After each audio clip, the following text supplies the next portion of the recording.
Hello, everybody. Thank you for sticking around. This is New Release Rundown. We are joined by Amanda from Blue Highway Games. Hello. Would you like to tell us about yourself, about your store? Yeah, we are a shop located in Seattle in the Queen Anne neighborhood, so near downtown. We're pretty small. We're kind of family and casual gamer focused. I mean, we have lots of heavier gamers, but we don't carry minis or anything like that. But yeah, we have a play area. You can come play games and hang out. Awesome. So you have brought a selection of games that have come out over the past week or two that you were excited to share with us. Yes. So what, I believe actually chat had already decided Yes. On Cupcake Empire as the first game. Which is a good one to start with. Okay. Cupcake Empire is a strategy game. Mm-hmm. And This is an extremely Seattle cover, by the way. it is very apropos of the culture here. This is exactly, if I were to go to like Cupcake Royale, and Yes. I would not be surprised to see any of these people working behind the counter. No. It is a very colorful, very neat game. You should definitely pull out the die. They're really cool. Javion can approve of this now. But even pull them out further, they're like, Whoa! they look See like what happens? frosted cupcakes or something. They're really funky. Yes. Yeah, there's a lot of little pieces. These I suspect that these would taste like lemon. I know, right? They look like candy. Like, I want all die that I own to look like this. I don't know. It's kind of not the shiny. It's just like a frosted look. Mm-hmm. But you frosted, are you say, like a like a cupcake. I think it's a totally intentional choice on their part. Well, but you've got your player boards, and you're going to be rolling your die and assigning them to the player board based on number. I don't know if that's visible or you can see that, but it's numbered 1 through 6. And if you roll a 1, you place it in the 1 column, even if the color doesn't match. And that's going to be the actions so you're going to be the allowed colors to are do. not like per player. They're not per player. Okay. They're per action, but they will be used on all actions, even if it doesn't match their color. Okay. If they match their color, so if I roll an orange 3, excuse me, I'm going to be able to jump down to some special actions. Okay. So it's like a little bonus if they correspond to each other. So there's also lots of little meeples here. We have cupcake meeples and people meeples and lectern meeples. That's a bakery. There's also a cupcake How shop. is that yeah, okay, sure. I mean, all right. Maybe like a little pop-up bake stand. Nope, a lectern. So, There's little cupcake shops that you also open that are tiny little cupcakes. and so you're building these around suburbia? Is that what's Yeah, happening? so you are going to be using your die to collect the cupcake foundations, Okay. chocolate and vanilla, All right. to put frosting on the top. Oh, boy. Strawberry, lemon, I think coconut, and mint. And then these fun little meeples are the citizens of this town who are under a strict mandate to wear clothing that matches the type of cupcakes they wish to eat. I suppose that's one way to avoid having to interact with your barista is you just wear the outfit of the drink that you want. Yes. So we both want blueberry cupcakes today. Okay. I guess vanilla? Vanilla, and and I blueberry? have all blueberry. Okay. And so you'd walk up to the little stand. Those are the customers you're looking to serve. They're living in their little houses. I'm sorry, sir, you're not wearing the right clothes for this cupcake? You're not dressed appropriately for this cupcake stand? Well, more like they're very demanding. You'll just have to provide them with the type of cupcake that you want if you want points. The farther out that they go, I don't know if it's even visible on there, but the houses get nicer. It starts out with apartments. Those are easy. They're local, but it's going to be harder to get to these fancy mansions. So this game has a subtle commentary on the income inequality inherent in America. Correct. It's a very serious study. Indictment Yeah. of capitalism, Cupcake Empire. For sure.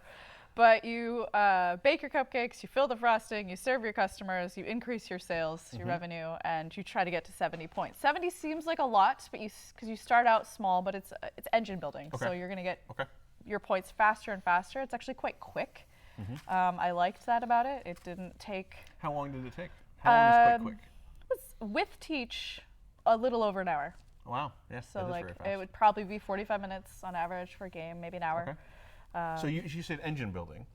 Is the engine like our cupcake barista, or is it our cupcake shop that we're building? Well, you have both. Like you need to build certain cupcakes to please the customers, but you also have to have the shops to serve them the cupcakes that you are designing. I guess it is more like you're creating the flavors. Okay. Saying I now know how to flavor make artists. Vanilla and strawberry cupcakes. Okay. Whereas you can only make chocolate and mint cupcakes. And some of them are mixed, like they're swirled. So, you know, the customers that are sometimes picky that will only eat the strawberry, this will serve strawberry or mint. Oh, wow. So you can be more efficient with your cupcakes. But going back to your player board, those efficient choices on which ones you can design are harder to get to. So you're going to be randomly rolling the dice to determine what you can produce? You do, and if you get multiples of the same, you're going to be able to do multiple different special bonus actions. Okay. If you have colors that match, you can jump down to these further actions here. So the more you have of any one number, the stronger that action is going to be for you. So there's some wilds. The pink die are, they can be wild. Sixes allow you to, they're kind of stored, banked for later, and give you some bright idea tokens, which are these fun little light bulbs. And when you roll them, you're going to move around, you're going to collect those tokens, and then you can spend them to move die or adjust die to get the actions that you need. Great. I also am very amused that the silica gel do not eat. Keep that. Well, you're commenting of how much we want to eat the dice. Seems like this is one of those rare cases where you're like, yeah, okay, I think I needed that warning. Yeah, you should not eat these pieces. So this is a dice rolling, engine building, weird customer outfit fulfilling board game. Yes. So what would you compare this to? Good question. Oh man. Just made this comment and it's always gonna, I should write these things down before we show We should plan there. ahead. No, I do. I study them, but I don't write down my thoughts. The dice placement is sort of unique in that you don't really need, like they're all gonna be helpful. And there is ways for you to get things that will help you change what you have, so you're not totally stuck. Like all those dice placement games. Sure. But like, I mean, do you recall the engine building aspects being like any other games that you can think of, or is this a unique concoction of exciting flavors? It's very unique. We're gonna go with it. It's just all right. Really unique, unlike any other game that has ever existed or will ever exist. Which is impressive. It's hard to do. Seattle's Cupcake Empire. Yeah, anybody who was watching and who was not in Seattle, I don't think you understand just how, like, she's got tattoos and dyed hair, and like that guy has an undercut, and there's a guy with a beard in the back being an idiot. Extremely Seattle. Very much so. All right. There didn't seem like there was a lot of player interaction. You're just trying to fulfill stuff for customers? You can definitely get in the way of where you're building your cupcake stands. In fact, not a lot of spite, but there's only so many spaces. You will kick people out, which decreases their sales ability because they no longer have the ability to sell cupcakes in that row of houses. Okay. So it kind of... a little bit. I mean, when you place your bakeries, they cannot be removed, so you're stealing spaces that other people can't have at all. Okay. But it's only really, it only seems like the player interaction is limited to opportunity costs. Like there's no way to directly attack somebody else's thing. Not really going to stamp out their cupcakes or fairly low spike. Poison their frosting or anything, but no. This seems like a Javion winner because it's got a bunch of dice, and you build your own thing, and everything's happy. Yeah. Great. Okay. What would you like to do next? Up to me. Let's. Chat wants to know if any of those cupcakes are vegan, Oh, And I feel like it did not specify the ingredients you're putting in, just the flavors you're getting out. Right. So your So, vanilla yes. cupcakes can totally be vegan, as you see fit. There's no dairy aspect, eggs to the game. What would you like to cover next? Let's talk about the 3 laws of robotics. Okay. So you brought a bunch of small games this week. Yeah. I guess I did. This is a 4+ player game, so social deduction. I was about to say, is it a party game kind of thing? With this one, like Hanabi or other games where you hold your cards backwards, you don't know who you are. So you're going to be on a team, and it depends on how many people are playing, how many you have out there. These cards are a little sticky. Yeah, they're a little difficult to shovel? little difficult to shuffle. You're going to be robots, you're going to be AI, or you're going to be an android. And how are those different from each other? the words on the card. Cool, got it. So, great. You're Team Android, Team AI, Team Robot, and you're going to hold it up. We're all going to see it, but you're not going to know who you are. Okay. We're all going to have one round to ask one other player a question, just one time. All right. And then we're going to have opportunities to pass our keys to whoever we think is the highest of our group. So if I think I'm my highest, I keep my key. Okay. But if I think we're both on Team Robot, I can make sure you have that key. Okay. Because you're hoping that my number. So here, like just so we do this. Like, if you have robot. Yep. Maybe you have the 4 robot. And I have robot. And I think, oh, you must be highest because that's really high. And a lot of these cards aren't in the round. But I'm like, no. Yeah, don't give me the key. And so if I end up with the key, we would get some points. Sure. Okay. But that's fun. But what makes this game pretty awesome are the 3 laws. Okay. So we play 4 rounds, and in the first round, that's the game. The second round, we're going to have a law that comes into play. We flip it over randomly. These are random laws. Okay. And we have pneumatic clamps. Players must keep their non-thumb fingers together. So we have to play the whole round, keeping our fingers together, holding and passing keys, what have you. Okay. If you catch anybody breaking a law, you can go error. And if you are correct, you take a token, which will be some points. Okay. If you are incorrect, other players can call your error, and then you're going to have to give them one of your points, or vice versa. Okay. And that's a lot of fun. But then, in the second round, we get rid of that law. In the third round. Third round. We add 2 laws for the third round, and now we have to obey all of those. And it might sometimes be things that you can't ask each other, or specific queries that you have to request. But so, like for example, here, players must say checking database before answering any query. yes, so And players cannot query the highest ranking player they see. right. Okay. So you kind of, with that, are hoping to learn some information. And then the 4th round, you have 3 other new random laws. And then after that would end up being 6 laws. Yeah, but not all at the same time. Okay, sure. A little like Killer Bunnies or some others, this may drive some people a little bit crazy, but your point cards are randomized between 1 and 3. So when you take points, you don't quite know how many points you're going to be taking, but it sort of lends it to be a little more like a party game. Sure, you don't know who's going to win. Yeah, I mean, like, it seems really cute and clever. Yes. Like, I really love deduction games. Yeah. And this kind of reminds me a little bit of Mountains of Madness. Have you played that one? Yep. Where you're cooperatively trying to do a thing, but you have the task is not super complicated, but you have these weird, dumb rules that are tossed on top of it. This is a simpler version of that. Sure. That was kind of manic and kind of hilarious. Yep. But Curses would be another one. Quelf is another one. This seems really awesome. Yeah. It's kinda cute. Except, like, I gotta say, okay. Yeah, they're not.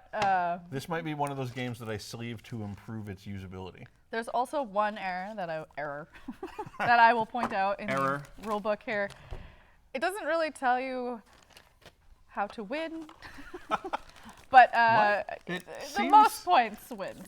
It seems like it could go without saying these days in rule books, but we were like, huh.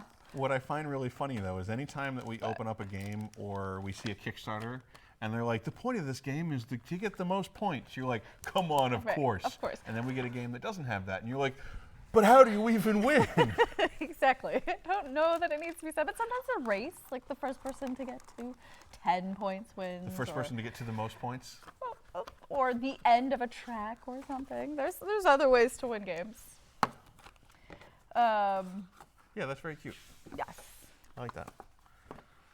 So that is third law of robotics. 3 laws. 3 laws. Yep.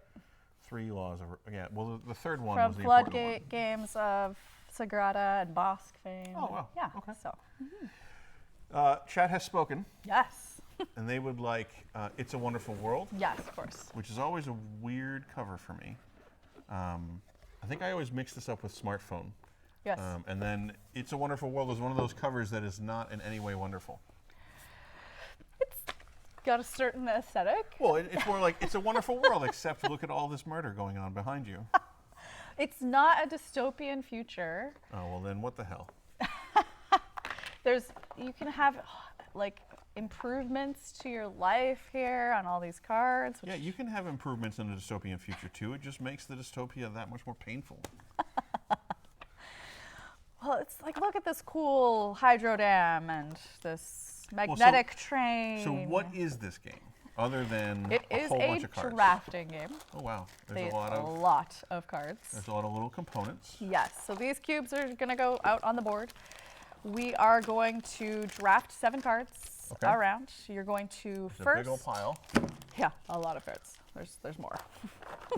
There's a lot of tokens over here too. Yeah, so you'll have all the cubes out. They're not limited. They'll just be used in the game. Okay. And when you draft, you're going to keep 7 cards. At the end of drafting, we're now going to use those cards immediately. Okay. You are going to either chuck them for kind of their recycle value. Sure. So cubes that you can get immediately from chucking them. The cubes that you get from chucking them, you place on other cards that you didn't chuck that you decided to keep in front of you. Okay. Once you decide to keep it in front of you, you're going to have to collect all of those colored cubes. Mm-hmm. Or people. And when you collect all of your colored cubes, so black, black, green, green, green, now that card is going to go into my production line. Okay. So we have cards that are asymmetrical or symmetrical, depending on how you want to play. Asymmetrical. Sorry. Yes. Symmetrical or asymmetrical. Yes. And whenever you have finished building a card, it immediately gets added to your production line, even for that round. Okay. Once you kind of make a little chain of cards going above you, like that'd be all the players, but you're going to be adding in these cards. So like this. Yeah, like that. Okay. And then we'll just kind of layer cards above it. So it okay, I see. Yeah.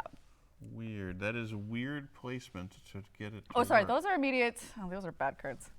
Those are immediate. These are production. Here you go. Oh, okay, got it. Okay, Yeah, so it is the bottom row that's going to give you stuff. Yes, there's stuff that you get immediately when you build them on some cards, as well as continuing production. So then this giant dam is going to give me 4 black cubes a turn. Every round. Okay, great. So this, I'm going to predict this is an engine building game. Yeah. Well, draft building, engine building. Yep. We get resources in order: gray, black, green, yellow, blue. If getting some early ones helps you finish cards, they immediately go into production. Okay. So you can plan on that, so you can get your green before you end up needing the yellow. Okay. So the order that you're going to play the cards you drafted is super important. A little bit, yeah. You can keep cards each round that you're working on continually, but you cannot keep extra cubes. Okay. But you can always translate, I think it's 5 or 6 cubes, 5 cubes into the red wild cubes, which you can carry over. Some cards require you to have that wild, otherwise it can just be substituted for any of the other colors. Okay. Yeah, I just thought it was pretty neat. Each person who takes the most of each color each round is also going to get a bonus person token. Okay. Little arms. And they're going to be points at the end of the game. Are they randomized points? No, I think they're all ones. Okay. But there are cards that allow you to get more points from these tokens. So you get 2 points for every So is token it you just a have. 2-player game? No. It's 1 to 5. I haven't tried the solo, but I've played it. I believe those are just for storing your tokens out on the table. Okay. Sure. And then Lots of fun cubes, a ton of cards, a lot of shuffling. So I'm getting flashbacks to Terraforming Mars. Like simplified, like Okay. way down, like 7 Wonders Terraforming Mars. I Okay. guess. Like Sure. really straightforward. I liked that it was like 7 Wonders, but you do something with your cards. Like Okay. you collect them or chuck them to build them.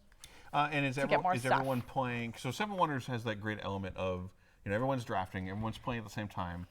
Is this going to end up being the same way, where once we've drafted our 7 cards, where it's like, okay, everyone play your first card, okay, everyone play your second card? No, you sort of, even more solitaire, just sort of draft and then play whatever process your cards, getting rid of and adding Your cubes. mention of solitaire suggests to me that there is minimal player interaction in this game. Except for hate drafting, which you can totally do, because I'm totally ignoring or going for green, let's say, and you see that, you could be like, I'll take that for the 1 blue cube it offers me, and chuck it. And there's a good hate drafting in this one. It does allow you to hate draft a little bit more, because you specifically are going to have to resource draft some things. Yes. So you can just make sure to resource draft what your opponents want. Right, and they're not always corresponding to the colors, so it could be the green card I'm going to want to build, but you get a cool blue cube that you want. Okay. So it allows for that a little bit more. It's pretty quick.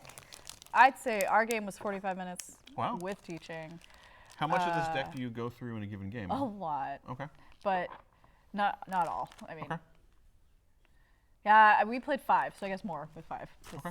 There's 7 times 4. There's 4 rounds. Okay. Not one more round than 7 Wonders. So, 7 Wonders meets simplified Terraforming Mars. Is it like that clear cut, or is there like does that give a full kind of impression? It's sort of what's like this like? Splendor or Century Spice Road, just because you're collecting the sets of cubes that match the colors, and the cards also give you the cubes that you need to build more. Okay. But they're both on the same card rather than being 2 separate entities. Sure. We need your Yes, you do. So low spite, not super complicated. No. So if you have a friend who adores Terraforming Mars and you were a little intimidated by it, this might be a good step towards that? Yes, very simplified. I would say it's more like your friend likes 7 Wonders, but you're sick of playing it. What else can you play? Okay, great. It's from Lucky Duck Games. They've had a few good releases this past few years. I was impressed with this one. Do you remember what else they've done? Yeah, they did Chronicles of Crime and Paranormal Detectives this year, which I haven't played. Jetpack Joyride. What is this supposed to be? Is this just the machine of industry? Yes, for your futuristic world in and the they have steampunk universe. The people are tied so to the they thing? are, yes, so whoever takes the most gray gets a blue person. Okay. Whoever takes the most black So, gets a and red. you can choose either? Choose on green. So does it end up mattering in the end if you have one kind of person or the other? Depends on the cards you're taking. Some cards score you extra points for specific types. Got it. But ultimately, no, they're both worth an extra point. Okay. And then some cards require them to build them. So you need the people as part of the cost of, well, they're rare because they're harder to get because you can't control it necessarily. Sure. All right. That is It's a Wonderful World. But like, what is the theme? I'm very confused by the theme. Like, are we building a better world on? Yeah, you're just what's living the- and what's the- existing in this futuristic So is it sarcastic? steampunk communist future. I don't know. It's very All right. communist architecture. There's some steampunk. Well, yeah. I mean, like, because I looked at the factions you can be, and one's like the Aztec Empire and the Federation of Asia. Did you not notice that one? Oh, well, yeah, Yeah. I didn't really, yes, I always look at the theme very intently when I'm playing all my games. And that was very important when I chose to be Asia. Good. Glad you represented Asia well. What would you like to go over next? Let's do another small one. Let's do Rescue Animals. Rescue Rangers. This is a family game, but not with grandma. It's stressful. A lot of rolling.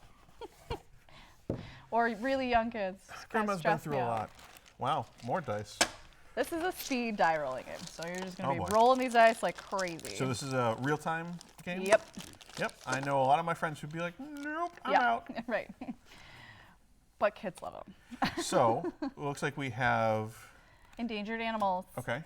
And you are just rolling dice to Goodfellas, save tree them? kangaroo, giant panda, tamarins. Yes. So you're going to have so many cards out, depending on the number of players. Yep. That's the Iberian Lakes. And what is up with this? Isn't he cute? Look at him. Oh, boy. It's like he just went to the cupcake factory and got a cupcake flavor he doesn't like. I was not dressed for this. You gave me licorice. Yep.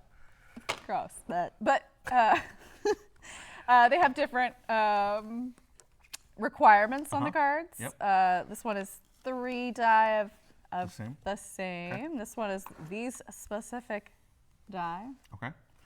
This one is 4 die, 2 sets that add up to the same number. Okay. And different things. And there'll be so many cards available each round. We're rolling at the same time. Wait a minute. This is a game that's going to secretly teach kids algebra. Algebra or about endangered animals. No, just algebra. Okay, just algebra. But you've already learned about this cool animal. And how he doesn't like licorice cupcakes. Doesn't like licorice I have a cupcakes. feeling we may have made that part up. Oh. So there's less facts than Wingspan, but it's still got cute art, and we can all enjoy. So we'd all be rolling So at the are same you all rolling time. like 5 dice? You're rolling 4 white, 1 black. Okay. Unless you lost out in a previous round, and then you get the pity gray die that adds to your pile, which you can use to replace any white die. Okay. The black die are required for the die that are black, and only for that. Okay. So are you just rolling as fast as you can? You're until rolling you as get a fast as you thing can, and claiming and it? when you have it, you say rescue, and everybody stops. And then if 2 people say rescue at the same time, whoever is the conservation leader gets to go first. Okay. They take the cards, they disappear until everybody but 1 player has one. They get the little gray die, and then we put out more cards and go again. There's a big old deck. We go through the deck for the game. It still only took about 15 minutes. I just want to point out that in this picture, the turtle is fine. And on the rule book, the turtle has been damaged. What did this lady do to the turtle between those 2? No, see, this is a week later, and she's coming back to check up on the turtle, and she removed the bandages, and it's like, oh, it's all healed. You have a much more optimistic view of this See, quote-unquote look, conservation leader. My future Halloween costume on the back of this card right here. I could be this person. She's putting a Band-Aid on a lynx. Look at that. And the little red panda has a, it's cute. So you roll, you save animals. All the animals get saved. Nobody dies. It's not necessarily a dexterity game. It's just a Not speed dexterity. rolling. You're just, if you played Tenzi, it's like Tenzi, Okay. but with a purpose. So Tenzi is just roll to get the one thing, and then you're done. This Okay. is like you can be going for different things. Okay. And you're saving animals. Fans of Planet might like it. Well, any other games that you think this is like? Like a speed version of roll for it. Okay. But that one is not as turn-based. So animal-loving speed roll for it. Yes. Okay. And that is rescue animals. Yes. All right. Now we have what the heck. What the heck? What the heck is what the heck? All right, this Amigo spiel. I don't know if you know their previous Spiel des Jahres nominee, Llama. No. But this is one where you have player colors for your cards. And we all have the same numbers. Okay. We could play like a whole round right now. It would take literally 2 minutes. Okay. But there are positive and negative points. You don't want to get Wait negative a minute. points. Is the goal of this game to have the most points? It is. Wow. You're smart. So we want positive points. The positive points go 1 through 10. The negatives go -1 through -5. Okay. It's shuffled. They come out randomly. We reveal. Everybody takes up their whole deck of cards, Yep. and we simultaneously choose a number, a Okay. la no thanks Yep. or some of those. Okay. And then we reveal. Whoever has the lowest number on a -1 wins the negative point. I feel like that was something you probably should have told me prior to my selection. You just picked in this example. It was great. What the heck? What the heck? If it had been a positive number, whoever has the higher number gets it. So basically, higher is always better, except that lower will sometimes win you the cards. Okay. The cards you don't want. Now, so higher is always better. Higher is always better, but if you spend all your high numbers getting the big points, then you're left with a bunch of low numbers. So when the low numbers come out, you're going to end up taking them because other people can play a higher number. Sure. When you've played down your number, you don't get it back until we've gone through our whole deck. Okay. So you're going to be running through your numbers 1 through 15, trying to remember what everybody else has played. This reminds me of Clan Rats, I think. Okay, yeah, there's quite a few. A couple other games where you have like 10-ish cards, and you're trying to play them in an order to. Okay. El Grande is the big board game. Features that lovely mechanic. I'm a fan. Basically, at the end, you add up your positive, negative points, whatever your score is. Whoever has the most points wins. That's a shocking turn of events. Shocking. So these are just more points. Yeah, there's 1 through 10 and other player colors. Okay. And that's it? That's it. Great. Okay. It is a great little game. Throw it in your backpack, take it to a restaurant, a bar, while you're traveling. Anywhere that you can say, what the heck? What the heck? On a plane, on a train. Would you play it in a box? I would play it in a box. Would you play it with a fox? I would play it with a fox. Would you play it here or there? I would play it anywhere. Wow. Aren't we adorable? I know, right? All right. And everyone else is like, what the heck? Yeah, what the heck? I'm having fun. Good. Okay. That is what games are for. That's great. What are we going to do next? Let's do this pile of monikers. Okay, I was going to say, they all look very similar. It's not similar. a new game. Wait, so these are all... This is the new edition of monikers. I have the old monikers. And do you have any of the expansions? I do, but it was before they got in these boxes. So this Classics, for your information, is the old expansions repackaged. These are new expansions. So we just moved. We had to pack all of our board games. So I had to confront the realities of the games that I have that I don't play enough, or that I haven't pulled out in a long time, or that I have the base game and then like 3 expansions for, and I haven't merged them. Yeah. And I was like, how am I going to get monikers in a nice looking box? Yeah. Here you go. So that's the base. If somebody doesn't know what monikers is, though. Yes, let's talk about monikers. If you have played Time's Up, Bag of Nouns, Celebrity, any of those, you've played monikers. But monikers is a fabulous update to kind of a classic parlor game where you are in 2 teams and you are going to play 3 rounds with the same deck of cards. The first time you run through the deck of cards, you're trying to get your team to guess what's on the card. And I believe I can say anything or make any noise. Right? Anything except the bold print on the card. Now, monikers gives you a description. You can just read the description and everyone in your group will laugh at you because clearly you don't know. So we're going to do this. Okay. Running right in, MMO, like, I'm going to get that guy. Oh, this is going to embarrass me because I don't know probably. who you're talking about. Yeah, great. Leroy Jenkins. Leroy Jenkins. There you go. Nailed it. You're perfect at this. Awesome. So then second round. We'd be a good team. Second round, you can say 1 word. Yeah. Oh, yeah. Leroy Jenkins. Yep. Okay. And then third round. You can't say anything at all. I have to remember, oh yeah, Leroy Jenkins. Yep. There we go. So literally that's monikers. We'd be a great team. Except your team doesn't get the same cards. They're going to be passed back and forth. So it might be that you had that card or watched somebody on the other team do it, and then you'd have to remember it. You got to pay attention. Like this is definitely like this is one of my favorite party games. That's not one of the match judge party games. Like this is kind of for everybody. Yep. Partly because sometimes someone will draw a card and they'll just be like, "Who the hell is this?" Yep. But I think this is way better than like normal. Like Celebrity, you just grab strips of paper, you write it down, you throw it in a hat, and then people are like, I don't know who these people are. I played Time's Up for many, many years, so I'm a little partial to that because I do love to see people stretch to come up with what they can say for somebody they don't know because it doesn't give them a little, and it kind of gets hilarious when they come up with certain things. But that is more uncomfortable for a lot of groups. So I have switched to Monikers. I love Monikers.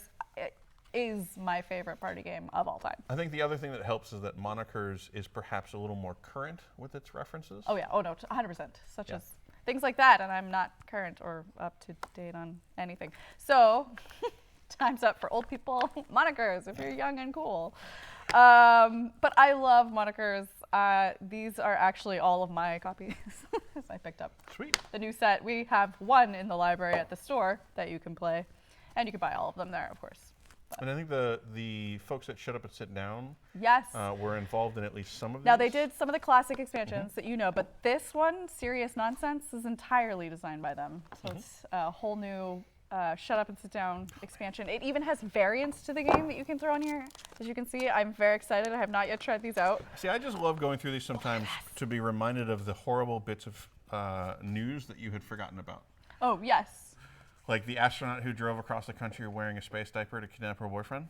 Did you hear that they're making a movie about her without the diapers? So we can just go to the theater and rail about like how they weren't brave enough to include the diapers. Right? I was like, you've got to be kidding me. That's the whole, I think it's like Natalie Portman or somebody is playing her. And everyone was like, really, you're going to leave that part out? Like, that's the only reason we kind of care about this person. I mean, come on, isn't it? Big diaper. Sorry. forcing them to Anyways, keep it out. segue. There's variants included in this box that have things like, oh, you have to do this whole round wearing a sheet over your head. Okay. So, So it's the serious tournament version. oh, a serious nonsense version. Oh, thank you. Wouldn't want you to lose your rules. All right. Well, I am very excited about Monikers. I will play this there's anytime. the base set. There's 3 expansions, and like the expansions you can just play on your own too. Yep. Yeah. You don't need this, but I just wanted it all Monikers. All Monikers all the time. Yes. Okay. And they're great size boxes. And I was about to Love say, them. like, you know, what games are this like? And it's literally we just kept talking about a bunch. Oh of yeah, them. no, they're. But like catchphrase is one that people know. That's the first round, and then by the end you're sort of doing charades without really having to act it all out. And the second round's sort of like taboo. So And there's not really any spite there. no, like, no, Other than how nice you are when your friend has no idea what a thing is, true. which I think is a problem with a group anyway. Well, with Monikers, they unlike Time's Up or some of those others, they have point values on the cards. So I have played with people who go through, like, because you can pass, they just find all the hard ones to try to steal all the points. So I mean, So don't play with those people. a anymore. little bit of spite, but yeah. Okay. Great. I think that leaves us. Are we already at the end? That only leaves us with one game? QE. Do you know QE? I Have you don't think I played do. QE? I don't think I have. It's so good. How good? Really good. Oh, wow. This Oh, boy. is a auction game Okay. without currency. Okay. You are playing Are we trading in favors? as countries. You Okay. are entire nations. All right. China, Indivisible. America, Okay. Japan, and Wow. I feel like there's subtle commentary on the nations on these cards. perhaps they're similar. Look at that. That's the same. Oh, yeah. That's definitely a commentary there. There's the. All right. So we are different nations. And there are. Is this Amazon? Is this the nation of Amazon? I think so. I think we are Amazonia now here. Okay.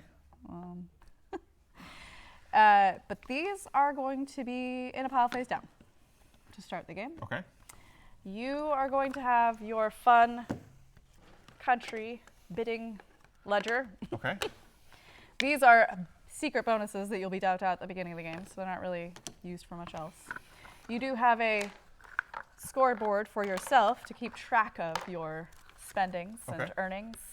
Great. But a lot of the game you want to keep that secret, so it's going Okay. to be written onto tiles directly that you keep for yourself, only you can look at. But I'm getting ahead of myself. Oh, boy.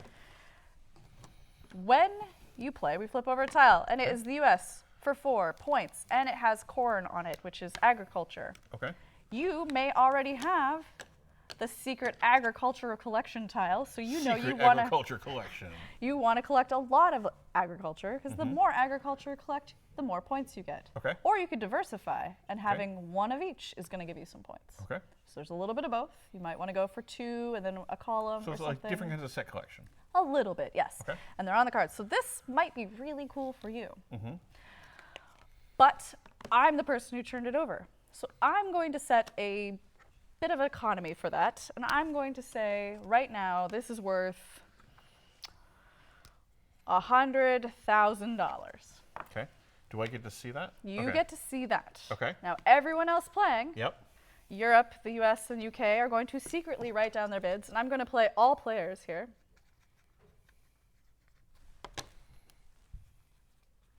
I feel that it would be wrong to do all of these in dollars, but I suppose that's what international trade is done in. Sure. It's the international currency.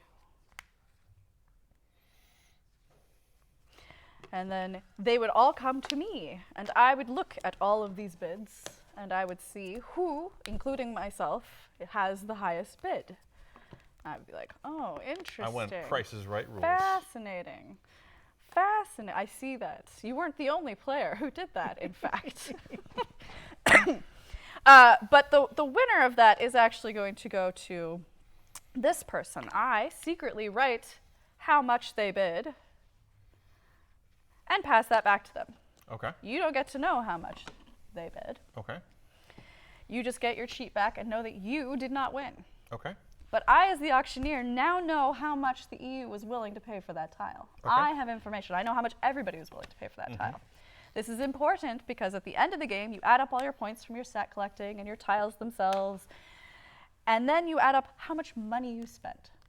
Whoever spent the most money loses. Okay. They bust. So the second most spent money is probably the person who's going to win, but not necessarily. They might have done better betting. Sure. But at the end of the game, you find out why everyone was bidding so high, because this person won it with $1 million. Wow. You can write any number you want. I feel like that escalated quickly. A little bit. So you could play a game where you're playing with $5. You could play another game where someone's bidding in the billions of dollars. Well, at least I beat these two people. Yes, that person bid $1. They didn't want it. There's reasons why you bid $0. You get some bonuses for doing that a couple times. But it's a game. So if you get a bonus for bidding 0, does that reveal to the other players that you bid 0? You reveal the zeros after the other bids have gone up, and yes. Okay, but you can only do it once per round, and you have to be playing with more than 3 players, 4 or more. Okay. This is really intriguing. It's really cool. It's fast, too. We've been playing, it's like a half hour, so we play it at lunch at the store. You play through this whole stack, I take it? Yep. You don't play with all of them if you're playing with less players. Okay. There's different Is sides it of the randomly board. determined which ones? Or No, is there's specific ones you take out depending on, just so it's even. Sure. Because like if you're China, you want the same number of China tiles to be in the game because those are good for you. Okay. Yeah, it's really neat. It is very neat. So It was kind of an older game that had like printed, I think, in someone's like house. So that this is a has new gotten edition picked of up. it. Yes, it's got board game tables. They'd been selling it directly. Yeah, boardgametables.com. They have the weirdest selection Yeah, of games. yeah. And then this released to stores recently. So what games is this like? Because there's lots of auction games. Well, it's the economy is sort of unlike almost anything, but the Estates, if you played that, it's a very mean little auction game. Oh, I love it. I love mean games, but yeah, me too. Yeah, so it's some good. I don't bring a lot of them for see, you, I but I don't- do like spike games. I don't know. It'd be hard to say that this is a high No, spike it's game. not really- Because you don't get to do a ton, but I don't know, you feel like you got spited. A little bit, and you have to figure out the economy. So if you see that someone bids $1 million like early on, you can safely bid $800,000 to win something you want because you're still $200,000 less, and other people might still be bidding in that early range of the game. But they're bidding $5. They don't know. Although the person who is setting the bid kind of gives you an idea. Do you have to go with the highest bid? Like if you... Yes, okay. yeah. So whoever bids the most, it could be yourself. Yeah, So and that's just very, very revealing because then you know, like nobody bid higher than that or what have you. That's very intriguing. Somebody could try to make a really high bid early and hope that other people follow suit and never do. And then they're just like, crap, because I've spent $1 billion. You ever have that feeling where you arrange the board in the box and then you realize you did it backwards? Yeah, all the time. I hate that. So that's Kiwi, which is a fantastic little game. Thank you. I think that's everything. Yeah. Well, thank you for bringing these out. You had a couple gems that you were very close to your heart. We had something very Seattle. We had 2 games I think that were particularly intriguing. Yeah, great. Thank you very much. Excellent. Thank you for joining us again. It's been a while since I've seen you, I think. Yeah, it's been a few months. So Right. thank you. Anything else you want to say about Blue Highway before we let everyone go back to their normal daily lives? No, but if you're local, it is Queen Anne Holiday Magic tonight, so you can come roll a D20 to get a certain percentage off of your entire purchase. Sweet. Awesome. Well, thank you again. Thanks to Blue Highway for sending you out. Yeah, Thanks to everybody for watching us this week and joining us for these games. I hope that you found something intriguing that you will want to pick up later. Remember, Brothers Murph will be playing a board game on Monday at about 5 p.m. Pacific. And then on Wednesday, we have the normal noon fireside with Peter Atkinson. He's bringing the old customer service department from Wizards of the Coast Fun. way back in the day. That's cool. So he'll be doing that at noon Pacific. But we'll have a special stream from 9 to 11 a.m. that day of the Brothers Murph painting more board game minis. Oh, fun. We're trying out a them painting stream, basically. And then on Friday at 11 a.m., Table Takes will go live, followed by another new release rundown next week. So make sure to join us for all of those. Make sure to follow the channel, and hopefully we will see you in the future. Thank you very much for joining us, everybody. Bye-bye.